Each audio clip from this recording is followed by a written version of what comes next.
নমস্কার বন্ধুরা, আজকে আমরা এই ভিডিওর মাধ্যমে আলোচনা করব যদি আমাদের কিডনিতে পাথর হয়ে যায় বা কিডনি স্টোন হয়ে যায় তাহলে আমরা কি করব কোনো রকম সার্জারি ছাড়াই। কিভাবে রিমুভ করব, কিডনি স্টোন কিভাবে দূর করব সম্পূর্ণ ঘরোয়া উপায়ে, এটা তো অবশ্যই শিখবই বা জানবো এই ভিডিওর মাধ্যমে। কিন্তু তার আগে আমরা জানবো কিডনিতে স্টোন বা কিডনিতে পাথর বলতে আসলে বোঝায় কি। কিডনিতে পাথর এটা মানে হলো আমাদের শরীরে থাকা মিনারেলস মানে খনিজ পদার্থ বা সল্টস বা লবণ, এগুলো যখন আমাদের শরীরে কোথাও জমে যায়। দেখুন, আমাদের শরীরে কিডনিতে স্টোন হচ্ছে বা গলব্লাডার স্টোন হচ্ছে, তার মানে আপনি ভেবে নিন যে আপনার শরীর আপনাকে বাঁচিয়ে দিয়েছে। এটা খারাপ কিছু জিনিস নয়। আপনার শরীর এতটাই চালাক যে এই স্টোনগুলো সারা শরীরে যে ঘুরছে এগুলো হার্টে পৌঁছায়নি, ব্রেনে পৌঁছায়নি। যদি হার্ট বা ব্রেনে পৌঁছতো তাহলে বিপদের আশঙ্কা থাকতো, কিন্তু বডি তা করেনি। বডি কি করেছে? পুরো শরীরে ঘোরার থেকে এক জায়গায় জমা করে দিয়েছে। ঠিক তেমনিভাবেই আমাদের কিডনিতে স্টোন জমে, মানে বিভিন্ন রকম খনিজ পদার্থ, সল্টস, ইউরিক অ্যাসিড, অক্সালেটস, এইগুলো একত্রিত হয়ে আমাদের শরীরে স্টোন জমে। স্টোন মানে ওই যে বাইরে যে আমরা পাথর পেয়ে যাই, যে পাথর দিয়ে আমরা বাড়ি তৈরি করি, ওই স্টোন না, কিন্তু এটা বিভিন্ন রকম মিনারেলস, খনিজ পদার্থ, ইউরিক অ্যাসিডস, অক্সালেটস দিয়ে ফরমেশন হয় এই স্টোনটি। এবার তাহলে কথা হচ্ছে কিডনিতে স্টোন ফরমেশন হওয়ার প্রধান কারণ কি। কিডনিতে পাথর হওয়ার প্রধান কারণগুলির মধ্যে প্রথমটি হলো জল খুব কম পরিমাণে পান করা।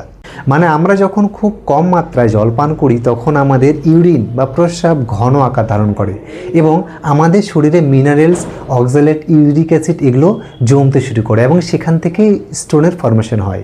2 নম্বর, অতিরিক্ত মাত্রায় লবণ ও ক্যালসিয়াম, প্রোটিন জাতীয় খাবার খাওয়া।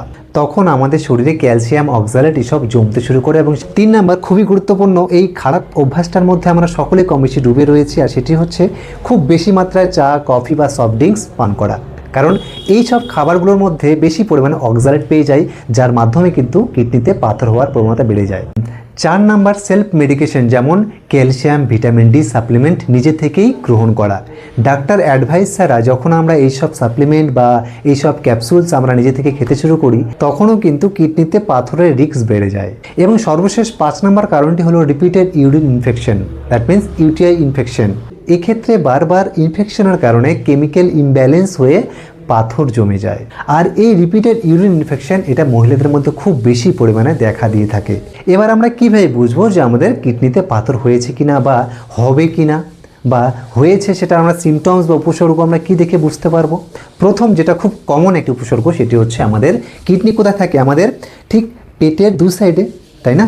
এই যে 2 সাইডে পিঠের দিকে যদি আপনার যেখানে কিডনি থাকে সেখানে যদি খুব বেশি পরিমাণে ব্যথা অনুভব করছেন তাহলে বুঝবেন যে আপনার কিডনিতে পাথর হওয়ার সম্ভাবনা রয়েছে।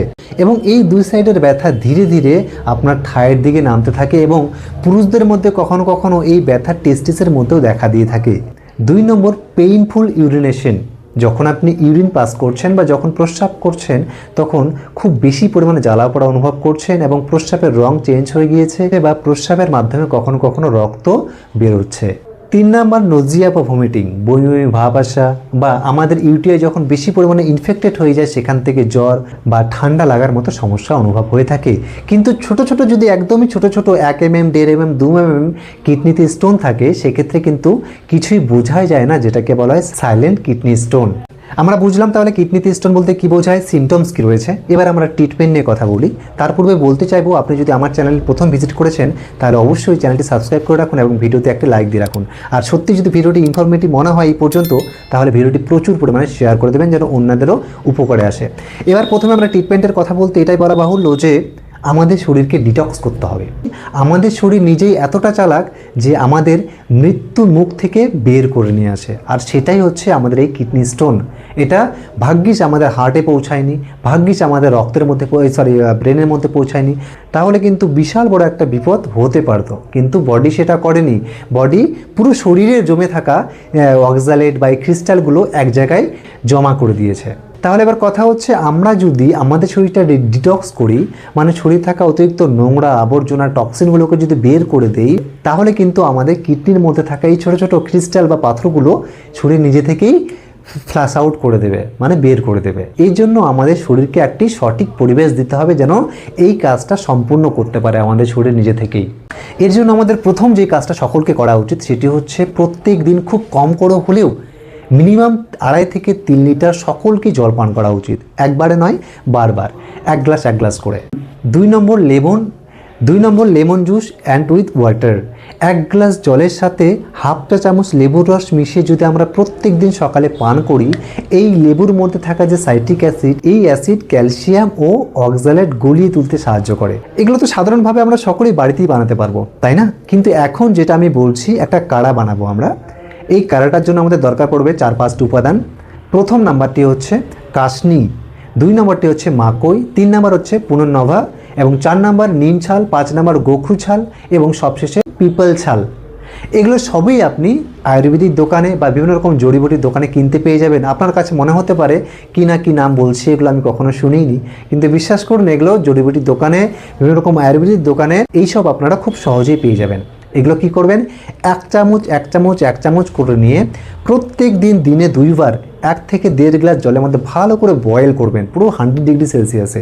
জলটা যখন ফুটবে ভালো করে 5-7 মিনিট ভালো করে গরম করে নেওয়ার পরে এটাকে হালকা যখন কুসুম হবে এবং জলের পরিমাণ যখন 1-1.5 গ্লাস থেকে 1 কাপে চলে আসবে, তখন সেটা আপনি রোজ পান করবেন, দিনে 2 বার করে। এর মাধ্যমে আপনার শরীরে থাকা বিষাক্ত পদার্থ, টক্সিন, নোংরা আবর্জনা এবং শরীরে থাকা বেশি পরিমাণে calcium, protein, oxalate, uric acid, এগুলো সব কিছুই মলমূত্রের মাধ্যমে ফ্লাশ আউট হবে এবং আপনার শরীরকে হাইজিন রাখবে। এবং 2 নম্বর যেটা করতে হবে, এটা ভীষণই উপকারী গল ব্লাডার এবং কিডনি স্টোন 2 ক্ষেত্রেই, সেটি হচ্ছে কুলথি ডাল, যেটাকে ইংলিশে বলা হয় হর্স গ্রাম। এই কুলথি ডাল আমাদের পেটের জন্য, শরীরের জন্য মহা ঔষধ। আমরা যত রকম ডাল খাই, মসুর ডাল, মটর ডাল, ছোলার ডাল, হোয়াটএভার যেটাই খাই না কেন, কিন্তু সবথেকে উপকারী পেটের জন্য, শরীরের জন্য এবং বিশেষ করে ডায়াবেটিস পেশেন্টদের জন্য। আমি আমার অনেক পেশেন্টদেরকে, ডায়াবেটিস পেশেন্টদেরকে বলে থাকি এই ডালটা খাওয়ার জন্য। এই ডালটা আমাদের লাগবে, কতটা লাগবে, 100 গ্রাম লাগবে। এই 100 গ্রাম ডাল আমরা 2 গ্লাস জলের মধ্যে ভালো করে ফুটিয়ে নেব। 1-2 গ্লাস জল যখন 1 গ্লাসে আসবে, তখন এটা আমরা শিপ করে পান করব, চায়ের মতো করে, বেশি গরম না, হালকা কুসুম গরম অবস্থায়। দিনে 2 বার করে পান করব এটা। এর সাথে সাথে আমাদের যেগুলো মাথায় রাখতে হবে, দেখুন বেশি পরিমাণে আমি কি বললাম, প্রোটিন জাতীয় খাবার খাওয়া চলবে না, মানে মাছ, মাংস, ডিম এগুলো থেকে একটু দূরে থাকতে হবে। বেশি পরিমাণে ডেইরি ফ্রুট যেমন চিজ, পনির, ঘি, মাখন, দই, দুধ, পনির এগুলো খাওয়া চলবে না এবং ড্রিঙ্ক করা চলবে না, স্মোক করা চলবে না। বাইরের বিভিন্ন রকম সফট ড্রিঙ্কস যেমন কোকাকোলা, থামস আপ, বিভিন্ন রকম পেপসি এগুলো খাওয়া চলবে না। বাইরের junk food, spicy foods, oily foods এসব থেকে দূরে থাকতে হবে এবং বেশি পরিমাণে আমাদের তেল মশলাযুক্ত খাবার খাওয়া চলবে না। এবং এই সেম ডায়েটটাকে যদি আরও এফেক্টিভ করতে চান আপনারা, তাহলে যেটা করতে হবে, যেটাকে আমরা বলি ডিএপি ডায়েট -2। এটা কিভাবে করবেন, যদি আপনি আপনার গল ব্লাডারকে বাঁচাতে চান, যদি মনে করেন যে না আমি গল ব্লাডার অপারেশন করব না, কারণ ম্যাক্সিমাম ক্ষেত্রে 99% ক্ষেত্রে কিন্তু গল ব্লাডার অপারেশন মানে গল ব্লাডার কেটে বাদ দিয়ে দেওয়া। আর যখনই একটি ব্যক্তির গল ব্লাডার কেটে বাদ দিয়ে দিতে হয়, তখন কিন্তু তার হজমের নানান রকম সমস্যা দেখা যায়। তাই গল ব্লাডারকে যদি বাঁচাতে চান এবং কিডনি স্টোন সাইজ যদি খুব কম থাকে, মানে 5, 6, 7, 8, 9 এরকম থাকে, তাহলে কিন্তু এটা আমরা সম্পূর্ণ ডায়েটের মাধ্যমে বের করতে পারবো। এর জন্য যেটা করতে হবে আপনাকে, যেটা বললাম সেটা তো আপনারা ফলো করবেনই, সাথে সাথে ডিআইপি ডায়েট -2, মানে সকাল 8টা থেকে দুপুর 12টার মধ্যে শুধু আপনারা ফল খাবেন, 400 থেকে 500 গ্রাম ফল, যে কোনো রকম সিজনাল 3-4 রকম ফল, এবং সাথে একটা সাইডার জাতীয় ফল রাখতে হবে, ওকে। এবং দুপুরে যখন ভাত খাচ্ছেন তার পূর্বে আপনাকে স্যালাড খেতে হবে। স্যালাড 250 থেকে 300 গ্রাম স্যালাড, মূলো, গাজর, বিটরুট, পেঁয়াজ, যেটা আপনার খেতে ভালো লাগে তেমনই, ওকে, মানে কাঁচা ভেজিটেবলস। -2 মানে কি বললাম, যেটা আমরা ভাত রুটি খাচ্ছি এটাকে আমাদের স্কিপ করতে হবে।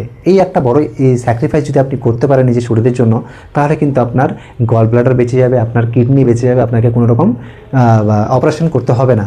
এবং সন্ধ্যায় যখন আপনি খাবার খাচ্ছেন, তখনই কিন্তু আপনাকে এই স্যালাড খেতে হবে। -2 মানে ভাত রুটি যেটা খাচ্ছেন সেটা খাওয়া চলবে, এবং যেগুলো খাবার থেকে আমি দূরে থাকতে বললাম সেগুলো খাবারের প্রতি সংযত রাখতে হবে। এরকমভাবে যদি আপনারা করতে পারেন, তাহলে কিন্তু দেখা গিয়েছে আপনার বডি ডিটক্স হবে। আপনার শুধু এই কিডনি স্টোন, গল স্টোনের জন্য বলছি না, আপনার প্রেশারও কিন্তু আন্ডার কন্ট্রোলে চলে আসবে, ডায়াবেটিসও আন্ডার কন্ট্রোলে চলে আসবে, ফ্যাটি লিভারও দূর হবে, বেশি ওজন থাকলে সেটাও দূর হবে, এবং কোলেস্টেরল পেশেন্টদের জন্য কিন্তু অতি উত্তম ডায়েট। মানে এই ডায়েটার মাধ্যমে শুধু কিডনি স্টোন এগুলো দূর হবে না, সাথে সাথে শরীরে থাকা অন্যান্য সমস্যাগুলো কিন্তু নর্মালাইজড হয়ে যাবে। এবার আপনি চুজ করুন যে আপনি ন্যাচারালি ভালো থাকবেন নাকি আপনি কাটাছাড়ার দিকে এগোবেন, পছন্দ আপনার কাছে। তো যাই হোক, এই ভিডিওটা যদি মনে হয় ইনফরমেটিভ এবং আপনারা যদি আমাদের কাছ থেকে চিকিৎসা পেতে চান আরও ভালোভাবে অ্যাডভান্স উপায়ে, তাহলে আমাদের সাথে যোগাযোগ করুন। 8250084169 এই নাম্বারে হোয়াটসঅ্যাপ করুন এবং আপনার সমস্যার কথা জানান। তো যাই হোক, আজকের ভিডিও আমি এখানে শেষ করছি। যদি মনে হয় ভিডিওটি ভীষণ ইনফরমেটিভ, উপকারে আসছে আপনার, তাহলে আপনার সাথে সাথে যেন অন্যরা উপকৃত হন, এই জন্য ভিডিওটি প্রচুর পরিমাণে শেয়ার করুন। আর আবারও বলছি, চ্যানেলে প্রথমবার ভিজিট করলে অবশ্যই চ্যানেলটি সাবস্ক্রাইব করেই যাবেন। নমস্কার বন্ধুরা, সকলে ভালো থাকবেন, সুস্থ থাকবেন, দেখা হচ্ছে পরের ভিডিওতে।